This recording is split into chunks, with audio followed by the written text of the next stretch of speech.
Hello बच्चों, कैसे हैं आप लोग। उम्मीद करता हूं आप सब लोग अच्छे होंगे और आप सबकी पढ़ाई भी अच्छी चल रही होगी। आज की वीडियो में हम लोग क्लास 7 बिहार बोर्ड के चैप्टर नंबर 16 जिसका नाम है बेगम हज़रत महल, इस चैप्टर के क्वेश्चन आंसर को देखेंगे। ठीक है, और जो भी इसमें fill in the blanks objective जितने भी क्वेश्चन होंगे सबको देखेंगे। ठीक है, तो आई होप कि आपने ये कहानी पढ़ ली होगी। ठीक है, इसलिए बच्चे ने कहा था कि सर इसका भी क्वेश्चन से बना देने के लिए, इसलिए मैं ये वीडियो आपके लिए लेके आ रहा हूँ। ठीक है, उम्मीद करता हूँ कि ये आपको बहुत ही ज़्यादा यूज़फुल होगी और प्लीज़ इस वीडियो को आप जल्दी से अपने सभी दोस्तों के साथ शेयर भी कर दीजिएगा। ठीक है, तो चलिए शुरू करते हैं। और पहला क्वेश्चन इसमें है, बेगम हज़रत महल कौन थी। तो इसका जवाब लिख लीजिएगा कि बेगम हज़रत महल अवध के आखिरी नवाब वाजिद अली शाह की बेगम थी। ठीक है, सेकंड क्वेश्चन इसका है, अवध की जंग आज़ादी में औरतों का क्या हिस्सा है। तो इसका जवाब लिख लीजिएगा, अवध की जंग आज़ादी में औरतों का बहुत बड़ा हिस्सा था। औरतों का एक फ़ौजी गिरोह और जासूस औरतों की एक जमात थी। बेगम हज़रत महल की मातहती में अवध की बहुत सी औरतें मर्दाना लिबास पहनकर और हथियार सजाकर जंग करती थीं। ठीक है, तीसरा क्वेश्चन है, बेगम हज़रत महल लखनऊ छोड़कर नेपाल क्यों गई। तो इसका जवाब लिख लीजिएगा, अंग्रेज़ों के मुकाबले में हर जगह हिंदुस्तानियों को शिकस्त हो रही थी।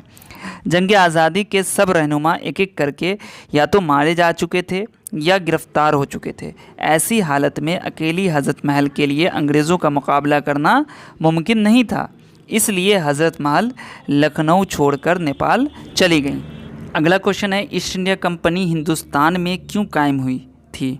तो इसका जवाब लिख लीजिएगा कि हिंदुस्तान में अंग्रेज़ों ने ईस्ट इंडिया कंपनी हिंदुस्तान के साथ तिजारत करने के लिए कायम की थी। ठीक है, अगला क्वेश्चन इसमें है, वाहिद अल्फाज की जमा लिखिए।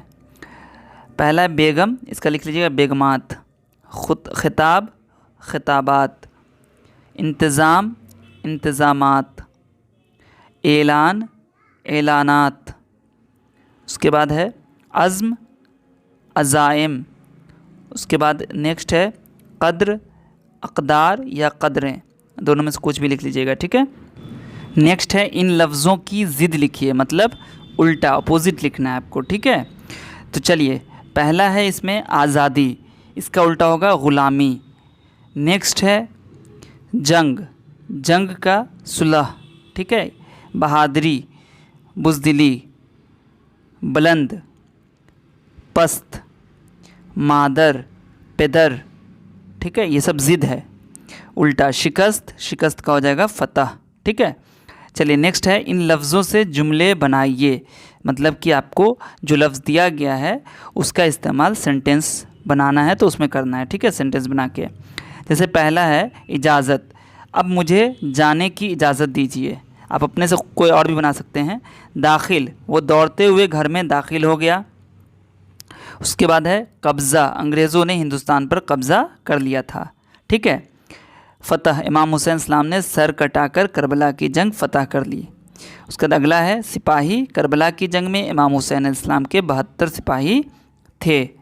उसके बाद नेक्स्ट है माफ़ी, माफ़ी मांगने में जल्दी किया करो। ठीक है, तो आप अपना भी बना सकते हैं। चलिए इन सवालों के जवाब दीजिए। अब नेक्स्ट है आपका पहला क्वेश्चन है इसका, ईस्ट इंडिया कंपनी ने वाजिद अली शाह के साथ क्या सलूक किया।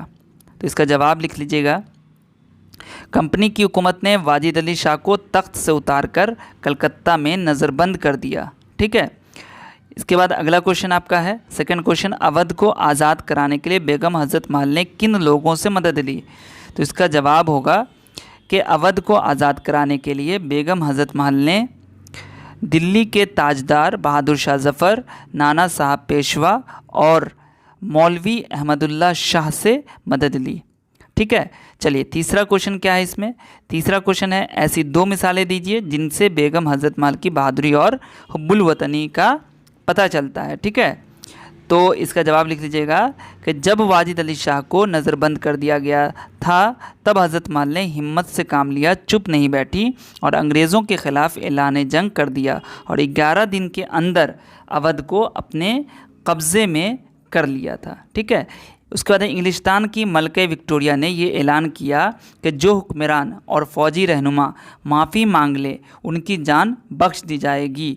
तब बेगम हज़रत महल ने उसकी बात न मानते हुए आज़ादी की जद्दोजहद जारी रखी। ठीक है, उसके बाद आपका है यहाँ पर खाली जगह दिया गया है, इसको भरना है। ठीक है, तो मैं आपको कर देता हूँ, आप उसको नोट कर लीजिएगा। ठीक है, जैसे कि पहला में आपका दिया गया हिंदुस्तान की, ठीक है, तो यहाँ पर होगा पहली जंग आज़ादी 1857 ईस्वी में लड़ी गई।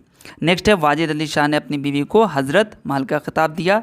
नेपाल की राजधानी काठमांडू में बेगम हज़रत महल की कब्र है। कंपनी ने वाजिद अली शाह को कलकत्ते में क्या कर दिया, नज़रबंद कर दिया। तो यहाँ पर नज़रबंद लिख लीजिएगा। ठीक है, चलिए अब आपका जो इसमें आगे अगला पार्ट जो है उसमें दिया हुआ है कि पिछले सबक में आपने फ़ेले मजहूल के बारे में जाना।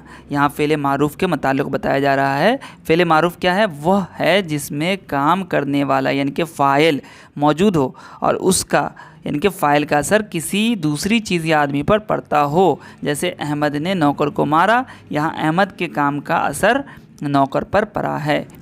तो यहाँ पर 2 मिसाल कहा जा रहा है, मैंने 2 मिसाल लिख दिया है किताब से ढूंढ के। आप अपने से भी कोई भी 2 मिसाल आप किताब से देख के लिख सकते हैं। मुझे उम्मीद है कि आपको ये वीडियो बहुत अच्छी लगी होगी, इसलिए जल्दी से अपने सभी दोस्तों के साथ इसको शेयर कर दीजिएगा। और वीडियो को अगर लाइक नहीं किया है तो लाइक कर दीजिए, चैनल को सब्सक्राइब नहीं किया तो सब्सक्राइब कर दीजिएगा। ठीक है, और फिर मिलता हूँ मैं आपसे अगली वीडियो में। तब तक आप सब अपना ढेर सारा ख्याल रखिए। वीडियो देखने के लिए आप सभी का बहुत बहुत शुक्रिया।